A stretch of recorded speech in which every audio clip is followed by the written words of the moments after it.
I am fired up to start off the program today. I got to follow Danny here.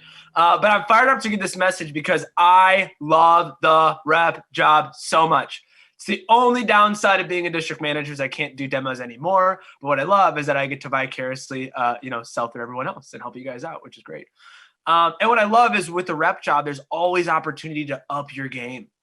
Right? Whether you just came out of training last week and you're just finding your footing with Cutco, in which case, welcome, glad to have you. Or you're further along, like 3K, 6K, 10K, you're looking to take your demo to the next level. That's something that you can always do, right? You can always work to provide a better experience for you, for your clients, and increase your earnings per appointment, which is kind of a cool luxury. Right? I didn't have that before working here when I delivered pizza. I couldn't just like choose to make more money. Who here's had to fight for hours at a job before? It's the worst. Who here's had to even pick up like a second job or a third job to make ends meet? It sucks, right? What's great is that your demo is your craft and you can always level up so that when you put in work, you get the maximum return. So as Kyle Smith says, I don't have to say when I'm sharing my screen. So I'm not going to say that I'm sharing my screen. Cool. So close the demo. I am not district manager Carlos right now. I am rep Cutco Carlos right now. And the objective of my message is first and foremost, just to give you some focuses and practices to close throughout your demo so that by the time you get to the close, you feel certain and confident to close on the right option every single time. Has anyone ever had that before? When you get to the homemaker and you're like, yeah, they're going to get it. Like you're in that rhythm. You have that flow. Great. And if you're like, I haven't found it yet, that's what my message is about today. All right. So 3 keys here. Closing on you, closing on the product, and then closing on the service. And then I'm going to sprinkle in some extra nuggets in here as well. Sound good? All right. Starting off first, extra nugget number 1. The first thing is closing yourself. Now, what do I mean by that? What are your beliefs on what fits who? I remember being a new rep in training, probably even after my first like 4 or 5 demos, I still did, I probably couldn't tell you what came in the homemaker. I'm like, it's just not, there's a lot of knives, right? I wasn't exactly, I didn't have it dialed down yet. But one of the things that I love, and you don't have to subscribe to these beliefs, it's just how I go into my demo, is when you're building rapport and asking questions and getting to know them, you can actually start to figure out what's going to fit them best. I couldn't figure out how to get this to transition one at a time, so I'm just going to throw them all on here. So for me, when I'm talking to people and I find out they have 3 or more kids, I feel like I'm not doing my job if they get a homemaker smaller. Like they just need something bigger. They need more tools. They have like 2 or 3 kids, homemaker, 1 or 2 kids, galley or starter. If someone is making food 5 to 7 days a week, now notice I'm not saying cooking. Because if I ask my mom, like, hey, how many days a week do you cook? She'd be like, maybe 1. But if I ask like, hey, how often are you making food? She'd be like, oh, probably like 3 or 4 days. Do you see the difference there? Right? So if someone's making food 5 to 7 days a week, I am not doing my job if they get something smaller than an ultimate signature. Again, just my personal belief. They're making food 2 to 4 days a week. I'm feeling like a homemaker. It's like 1 or 2 days galley or starters. Right? And again, I don't want to limit you. I know a lot of people that don't have any kids that have ultimate sets. Right? But the reason I mention this is you can already start thinking, okay, they're probably going to fit in one of these buckets based on what they're telling me. And then you'll have more conviction when showing these options. And then if someone like loves to cook, I'm thinking an ultimate signature. If they like to cook, homemaker, they like just kind of have to, right? Galley or starter. My mom, right, by the way, all the kids are out of the house now, and she has to cook, but she is a homemaker. So again, I don't want to limit you with these, but do you see how you can already kind of start getting an idea of what's going to fit them best? The definition of closing is making a customer feel comfortable buying what they already want. So when you show something that they'll use that fits their style, if you were to just give it to them, they'd love it. So the goal is to make them feel comfortable. You know you've done your job and they feel comfortable, they feel understood, and they have a purpose for being there and that they'll be taken care of. I had a client, Sue Lobby, that I got recommended to. This was April of 2017. Called her on the phone. She's like, hey, Carlos, my friend Nancy said you're awesome, but here's the thing. I got in a car accident in November, so I haven't worked in 6 months. My kids live with me. My parents live with me. and I made a paycheck in 6 months. So when I say I can't buy anything, I'm telling you I can't buy anything. And for me, I'm like, hey, no worries. I get paid just to do the demo. Hey, we'll have a blast regardless. I appreciate you setting up with me. And then what I came to find out was regardless of her situation, she loved to cook. She had a packed house. It was like 5 or 6 people, and she had to make food every single day. Because how expensive is it to go out to eat, even if it's like Taco Bell or McDonald's for a family of 5 or 6? It's a lot.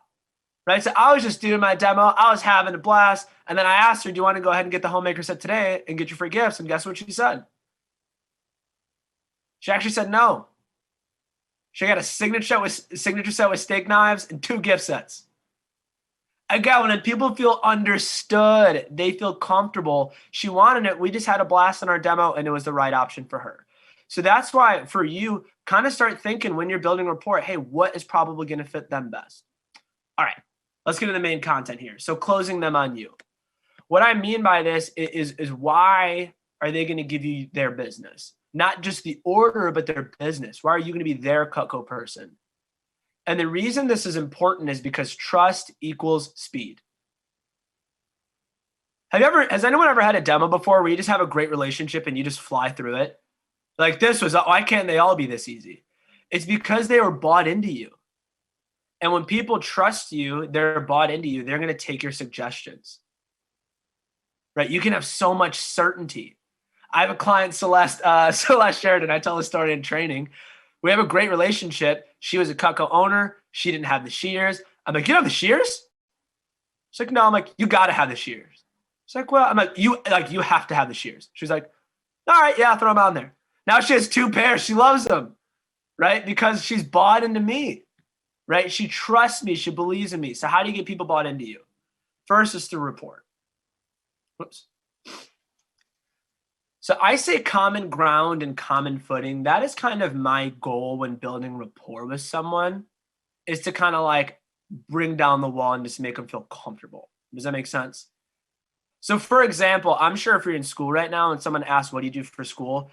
You have the same, if you could pull a string, you have the same answer. I'm going for this, that. Your clients are no different, right?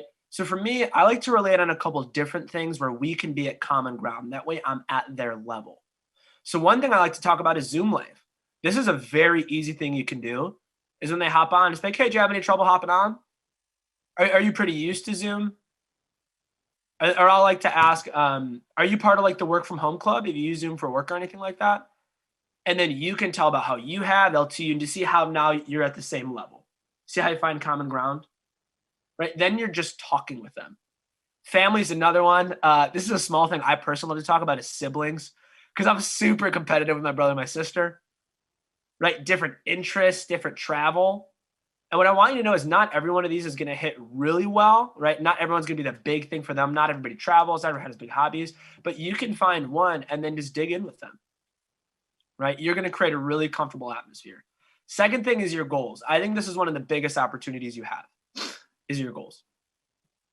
So let me give you a few tips. First is if you're after your fast start, I know it's really easy to have a goal in your fast start, right? Because it's like, got 10 days, I'm going for it. If you've ever been past your fast start and you don't really know what to shoot for, just come up with something. Could be 3 orders for the week, could be 3 sets, right? Could be 1,000 in sales. But the reason that you want to do this is because this is how you create urgency. My goal is to sell this much by this day.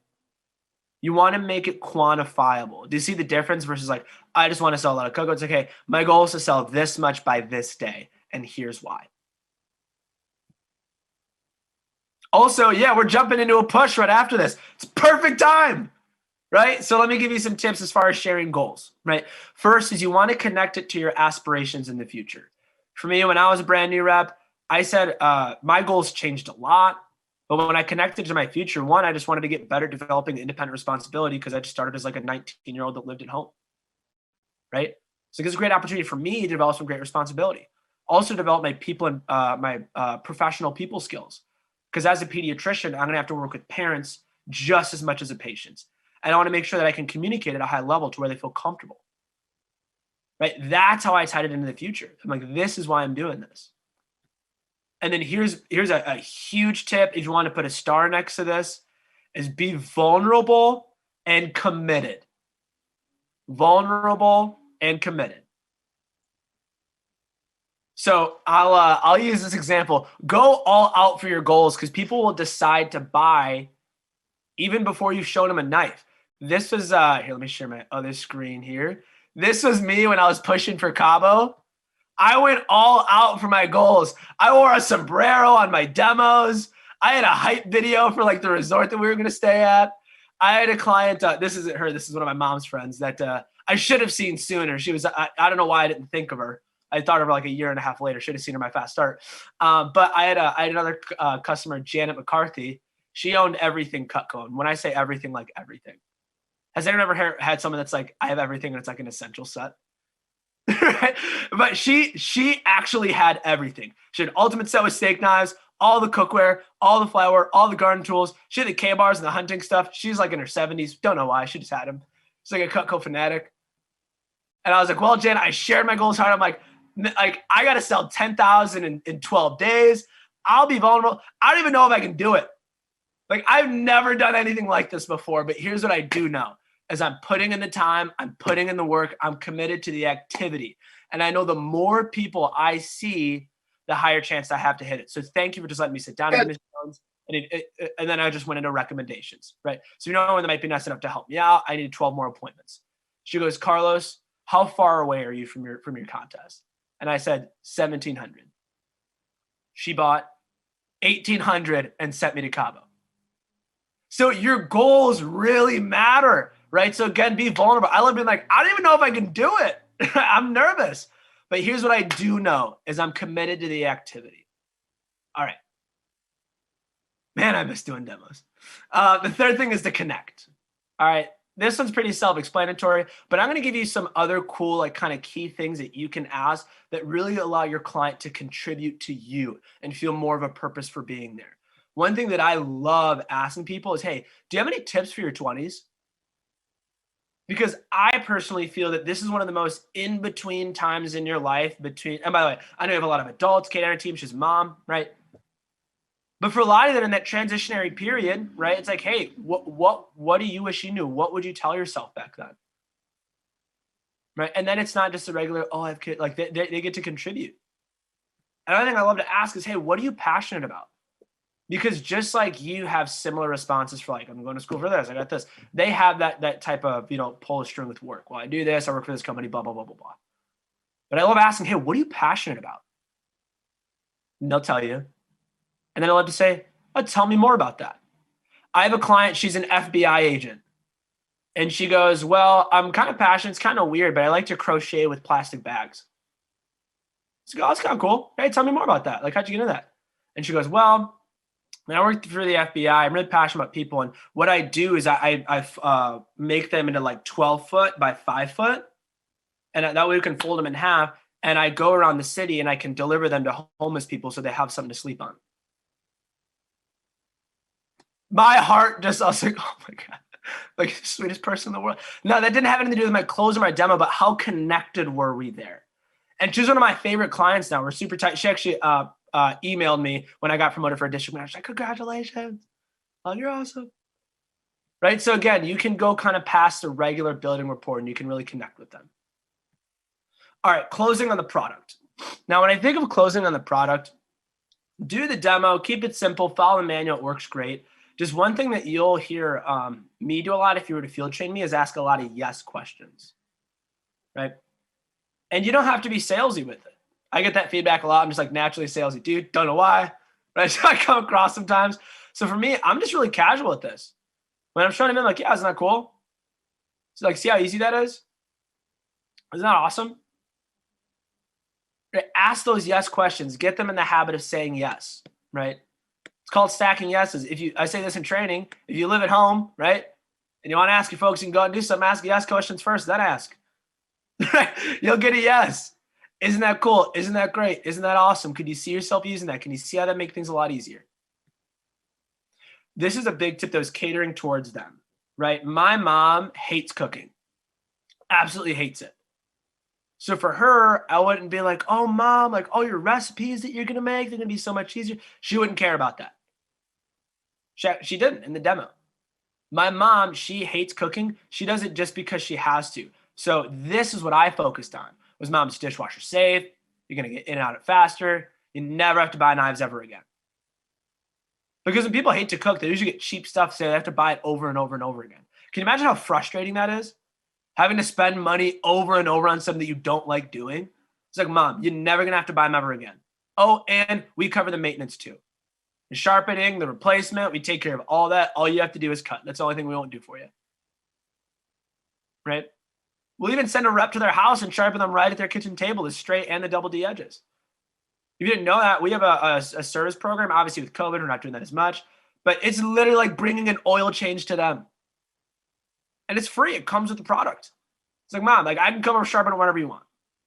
If someone likes to cook, I'm like, hey, you're going to have the best tools to make it easier. So you're going to have a lot more fun doing it. You get in and out faster, and you'll be able to improve your game.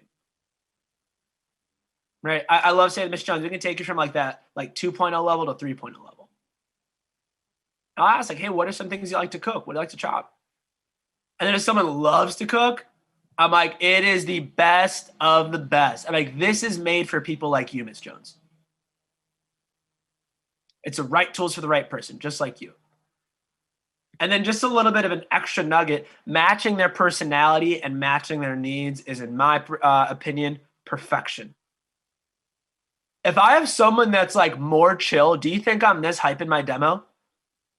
Not a chance.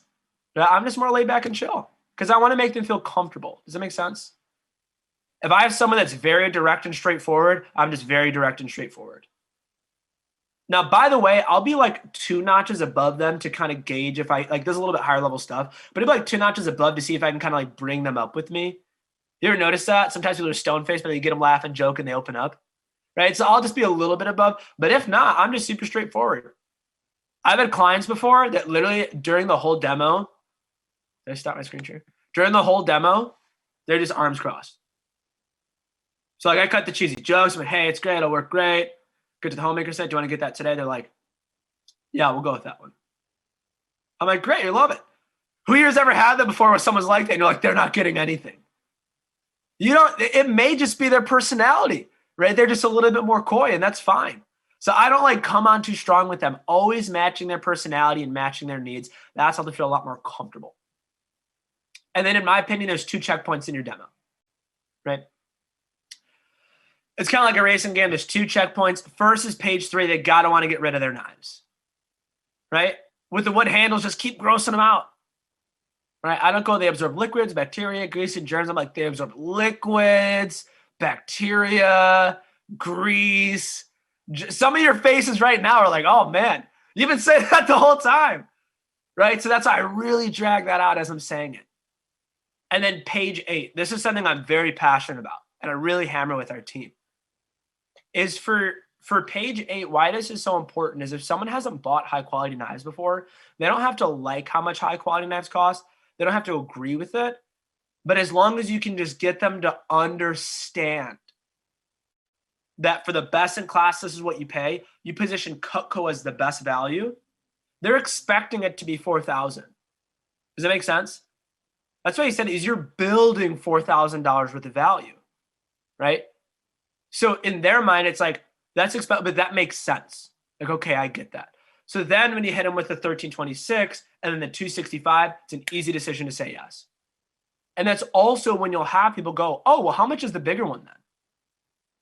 That happened my first demo. I wasn't good. I just heard that in training, like hammer page 8. I'm like, sweet, I can do page 3 and page 8. I can crush those. And they literally go, all right, Carlos, what's the biggest set we can buy?